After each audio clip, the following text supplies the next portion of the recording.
what you want. There's no restriction to that. Today's topic of discussion is the human rights in Islam. And this is, I try to be more involved with you guys instead of just giving the lecture. I give a lot of lecture to the student, but you're not my student, so you have more opportunity to talk back to me. When I said we talk about the human rights, what came to your mind?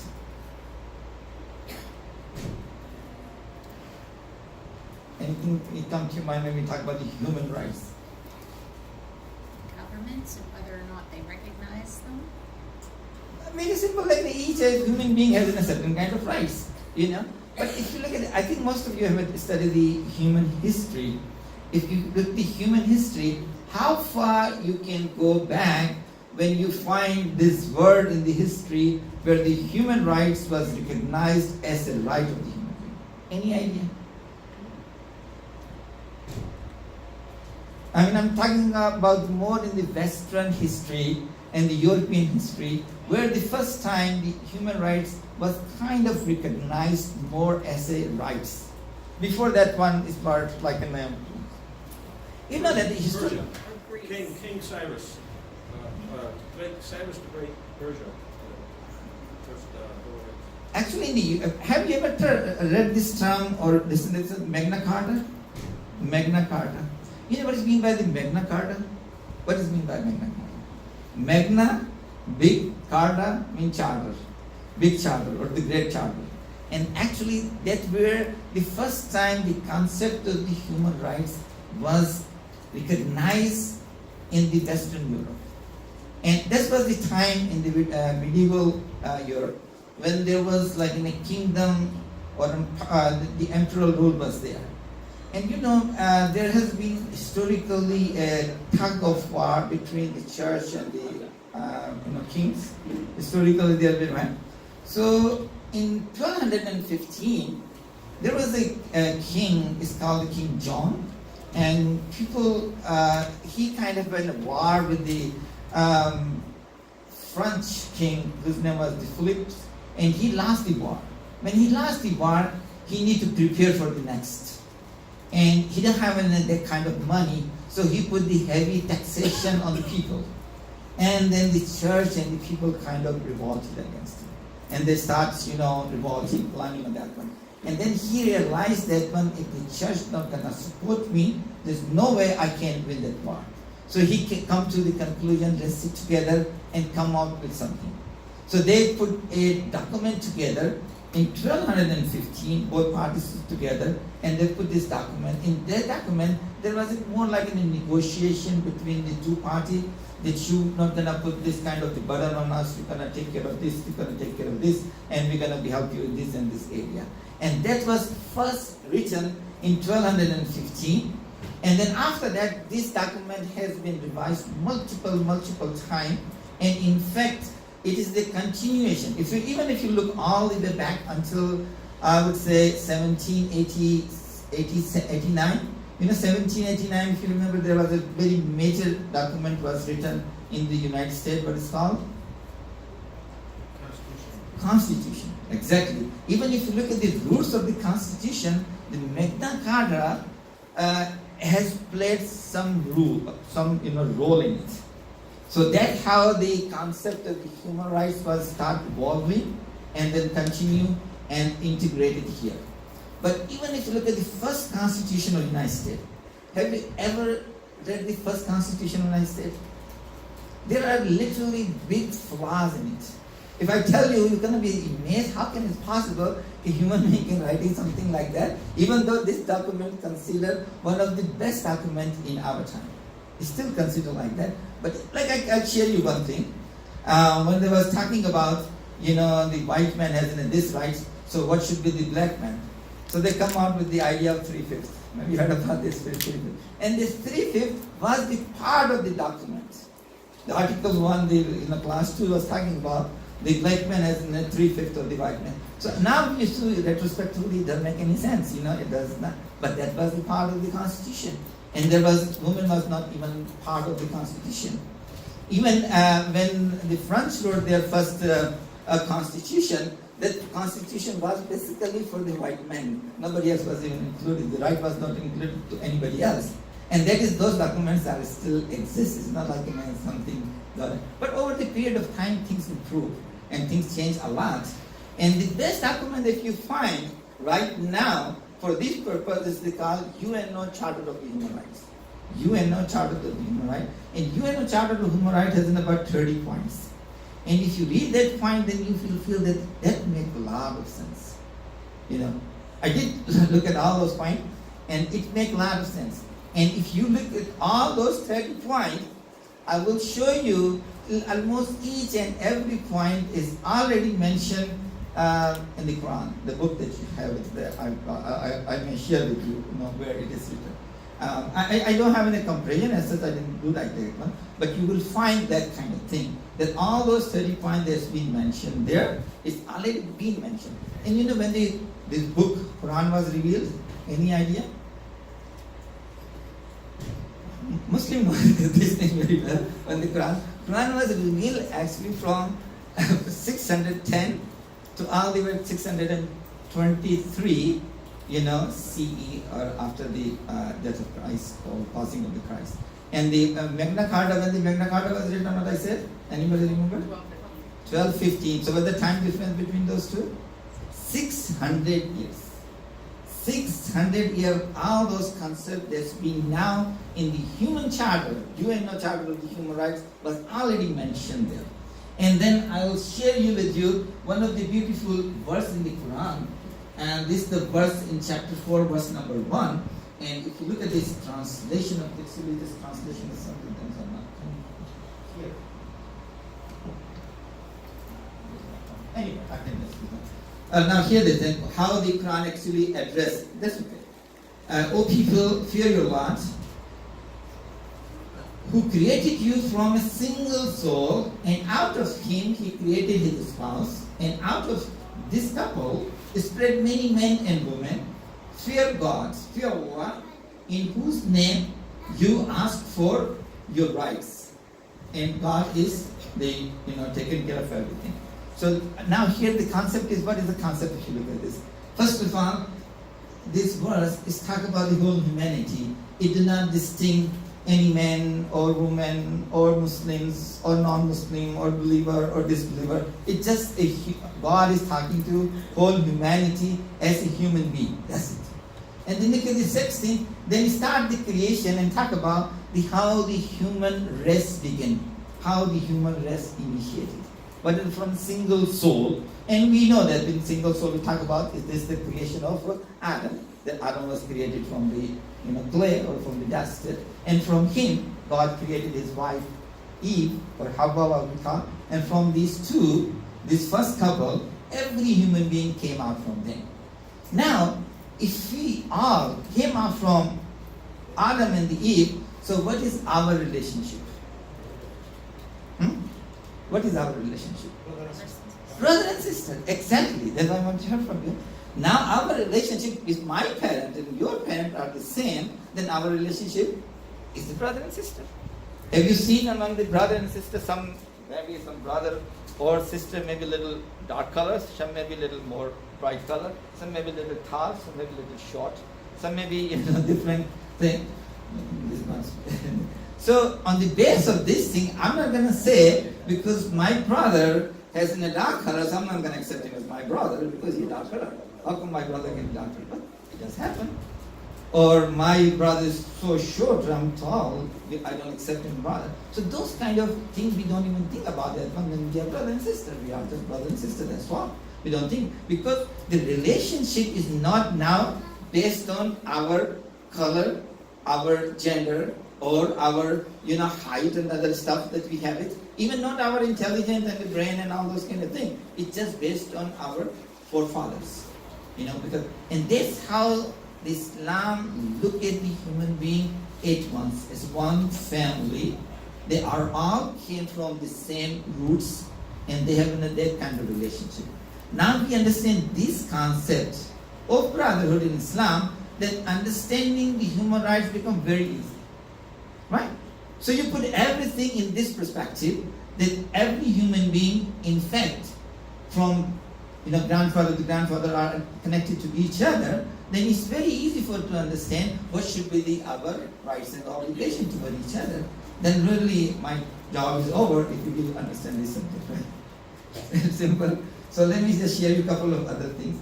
I think I already talked about this Magna Carta and this thing.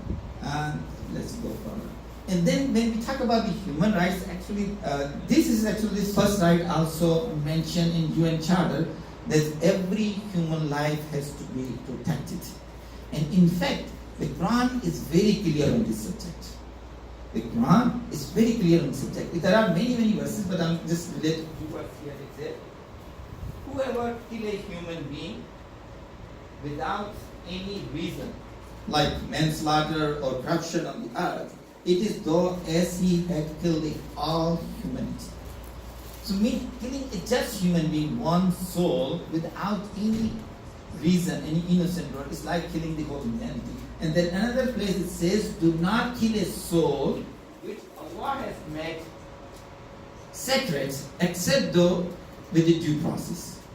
So due process of law means that somebody has done the corruption or have the kill and that involved in the thing. Then through the just process of the justice, the judicial system, they can implement this thing. But no human being or no one has the right by themselves to take the initiative and to.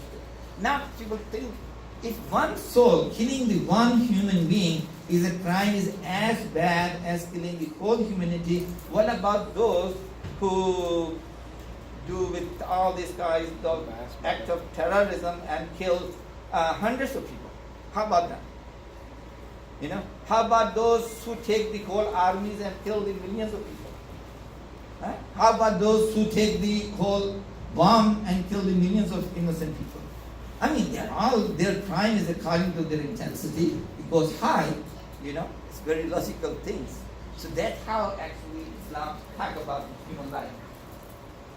And then we talk about, actually this concept of protecting the human life is not just in the Quran, it's also mentioned in Talmud. The Talmud, what the Talmud is, right? Actually, but there is a little different in the Talmud if you read it. It says, whoever destroys the life of Israelites, in the eye of the scripture, it is as if it destroyed the whole world. And whoever protected and saved one life of the Israelites, in the light of the scripture, it is as if he saved the whole world. So here you see instead of just expanding this concept to whole humanity, it's kind of restricting to just Israelites.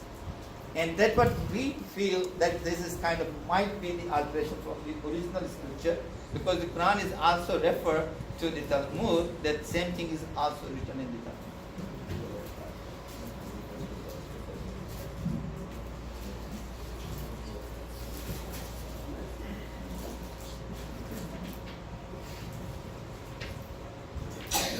That's fine, I can speak without that. I think you can hear me, right? Even without that one. So, okay, then next issues come the right of freedom.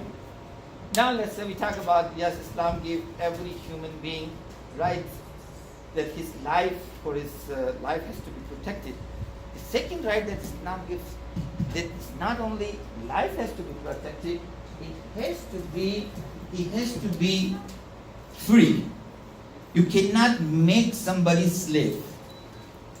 You cannot make somebody slave. I mean, people can question in Islam, in the early part of Islam, there was slavery also there. Yeah, that's true. I can talk about that, why was that. But Prophet Muhammad, peace be upon him, he said on one occasion that I will be plaintiff against the person who make a free man slave. I will be plaintiff against that person on the day of judgment if someone make a free man slave. So it means Islam does not allow that somebody will be captured from their town and put them in slave and make them the slave.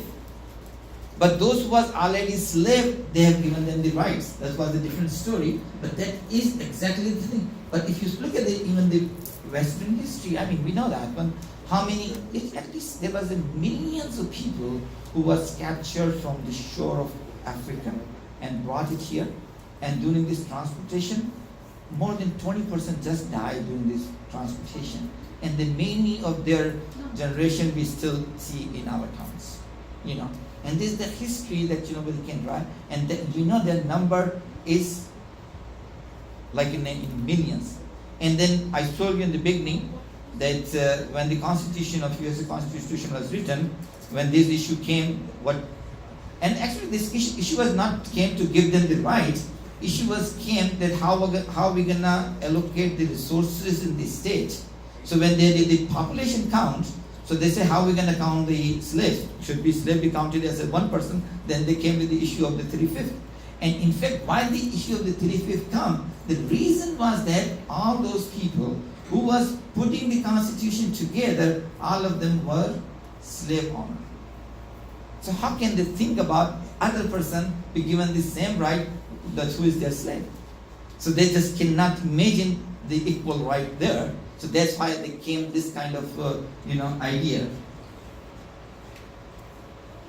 And then come the right of the justice. Even we protect somebody's life and make them free, if the justice is not being served with that person, his right does not mean anything.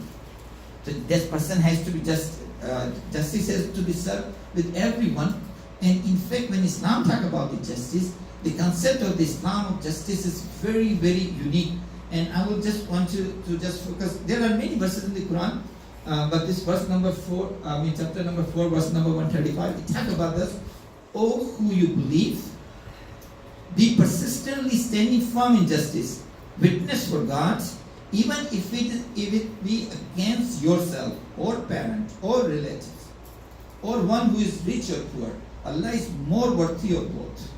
Mean justice is like for everyone. It doesn't mean even it's going against your own self, your own soul, your own brother, your own sister. It becomes very difficult to do the justice. You have somebody who is your enemy, and then you have somebody who is your friend. But according to justice, your enemy is right. But you have to apply the justice. That's what this verse is talking about. And there are other verses too that talk about the same thing. And the first verse is also talk about that your hatred should not deviate you from the injustice, from the justice, and you start doing the injustices. Because most of the time when we become unjust, when we become angry, when we become under control of our soul or our emotions, they will take over, where we become deviate from that thing. Okay, so do I have any question, anything so far? Or I have let's say more time. Now next to check the equality of the human being. Actually, Islam is very straightforward on this thing. When Islam actually talk about it, talk as a human being. When talk about the whole humanity, the whole human generation. So it does not distinct on the basis of the male and female or any color or another thing. And Islam what it says. Now we say historically whole humanity is divided into different nations, different, based on the race, based on the culture, based on the ethnicity. Do Islam deny this thing? Actually, no. Islam does not deny this thing. If somebody has a certain race, certain ethnicity, Islam does not deny it. But Islam says that ethnicity, that race is not a criteria to be right and wrong, or to be privileged or not privileged. That's not the thing. But it is a recognition, like in each one of us being recognized with our face, with our voice, with our accent, with our so many other habits. So there's nothing wrong with that one. But that should not be the base for discrimination that was talking about. But everybody has in a certain thing, certain feature. The same concept is also applied on the nations. Each nation has their own characteristics, their own strength and the weakness, but that should not be criteria to discriminate them. And the only thing that we should be not to discriminate, but to recognize or to distinguish people based on their character. If somebody has a high character, that should be rewarded. And somebody has a bad character, that should be punished. So there's a different kind of criteria they talk about. And then the Prophet Muhammad is become him. He said very on multiple occasions that there is no superiority of the Arab over the non-Arab, neither any superiority of the white on the black, and neither any superiority of the any other race. All people are the children of Adam, and he was created from the clay. So this was his one of the very famous speech. And another concept that Islam gives the right for every human being to cooperate or not to cooperate. And that's the unique concept. It means that nobody can force you to do certain things if you don't want to do it. No one has a right to force you if you don't want to do it. Or if you want to do something, nobody can stop you not to do this. But it put a little condition, and the condition is that when you have to cooperate each other in the goodness and the righteousness, and do not cooperate with each other in the sinful things and the transgressions. Okay. Then the Islam gives this right of security of the property, and this is the verse from the Quran. They do not consume one another wealth by false and illegal means. And all the point that I'm talking about here, I'm just going very quickly. These are all mentioned in UN Charter of the Human Rights. Maybe their numbering could be different, but the concept is still there. But there are certain other things. And this is another important concept, the protection of the honor. So Islam not only give the right to have your religion, whatever you want, he want to make sure everybody be respected. And this is a very famous verse in the Quran. What it say, "O who you believe, do not let one set of the people make fun of another. Do not defame one another. Do not insult by using nicknames. And do not backbite or speak ill of one another." And this is one of the chapter 49 and verse number 11, 12 that talk about that everyone should be respected and should not be insulted.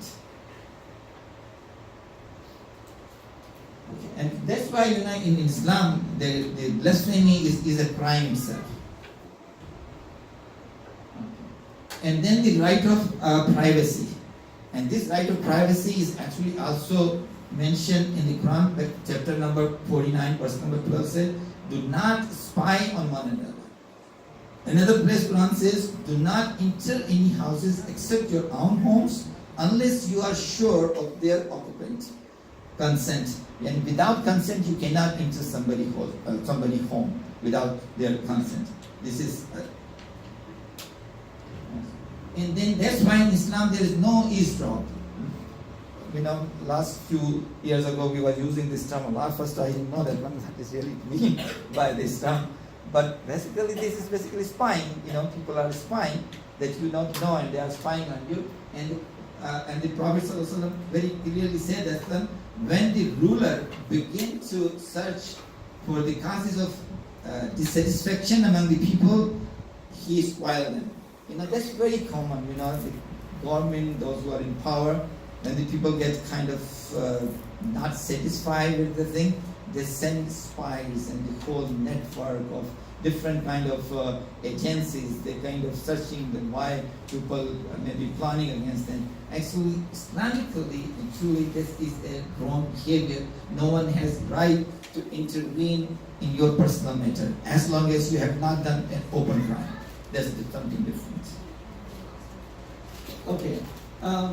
This is another an incident. I can just tell you.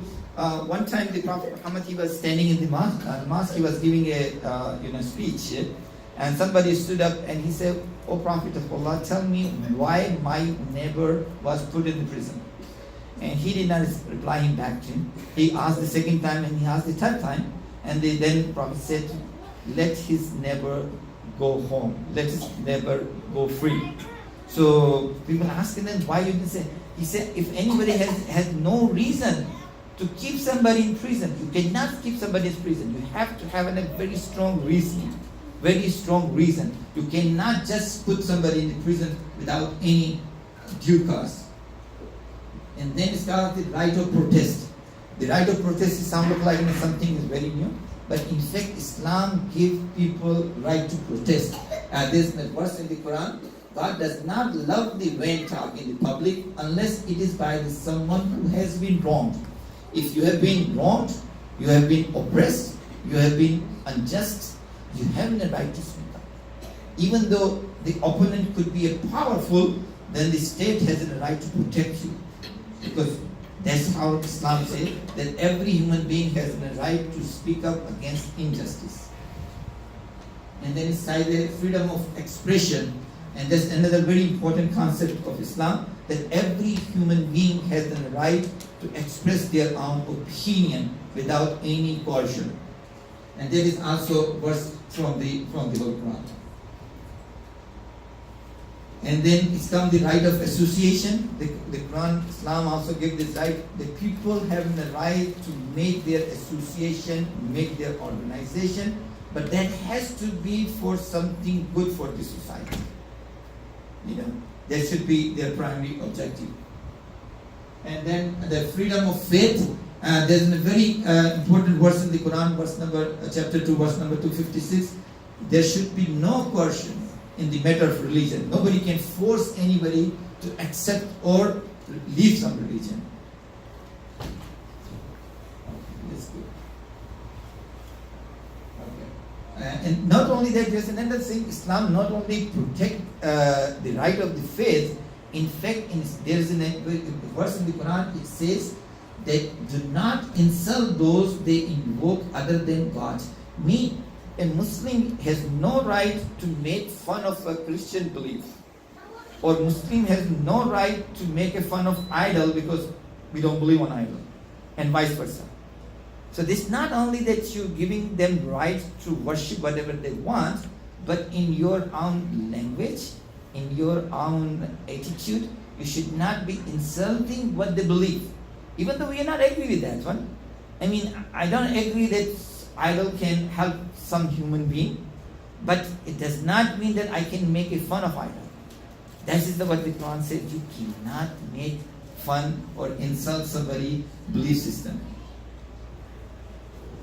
Then it says that if you argue with the people of book, when Quran used this term people of book, it mainly Jews and Christians. That's what it's talking about. You can argue them with the religious matter. There's nothing wrong to argue with them, having a discussion, having an open dialogue. But it has to be in a nice manner. What this says, do not argue with the people of book except in the nice manner. So if we are differ with each other on the different aspect, yeah, we can differ. We can be having a different opinion, but at the end it has to be done in a nice manner. Okay.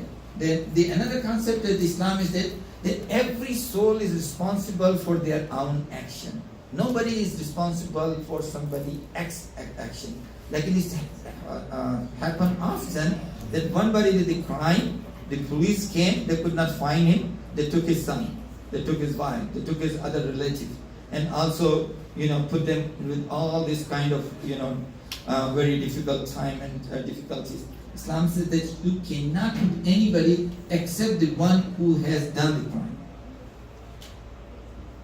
And then the same concept is also that no ruler even is above the law. And that was the old concept during the time of the kingdomship. The concept of the kingdom actually came, the king has a divine power. So when the king has a divine power, it has to be above the law, because law cannot apply on the divine. That's how the concept of the kingdom started. So that actually most of the king used to call them, they was appointed as a king because of divine, power.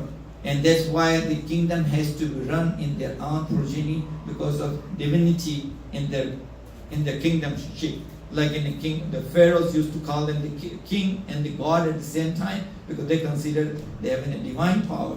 And somebody has a divine power, then no law can apply on that. But that is not the concept in Islam.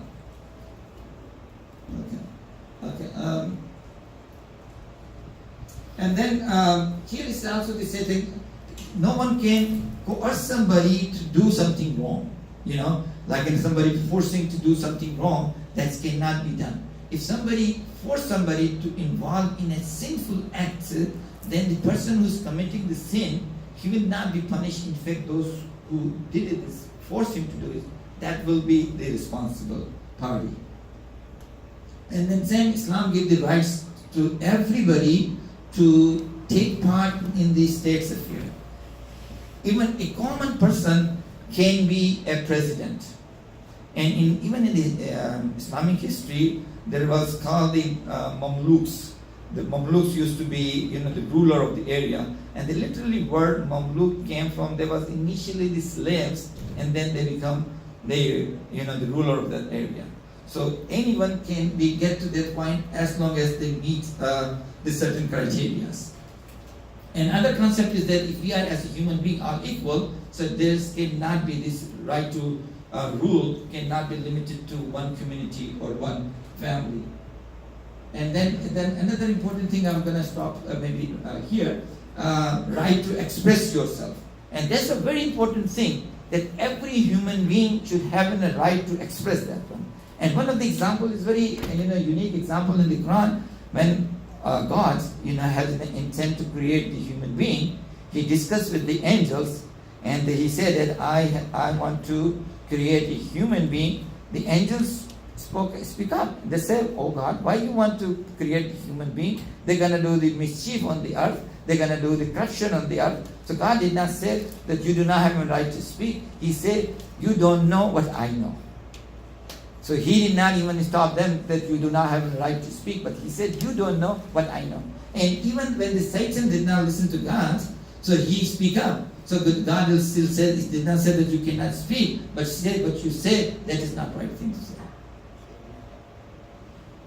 So that's the kind of take-home message, that Islam provides human rights before anyone had a concept of the human rights. Islamic human rights are the sign of divine justice and provide comprehensive code of life. It brings peace and protection in this world and eternal success in the hereafter. And thank you so much. I'm going to stop right now. I'm going to begin with talking. We can, bring the food and then serve the food. Maybe we can just serve it here. It's not easy to. Huh? Okay.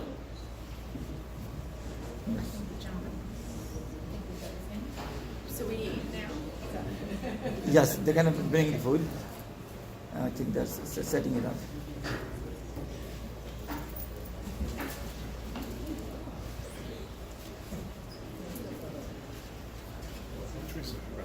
Oh, that's not coming.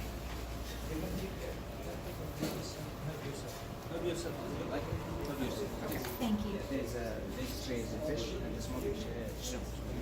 Thank you.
Ilyas, you serve them drink?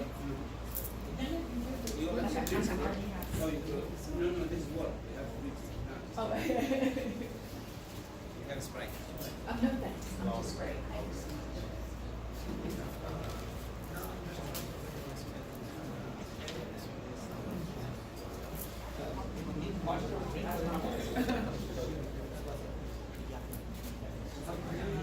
We should wait. Are y'all you're not gonna eat? I ate actually before I came. We're okay too. Oh, yeah.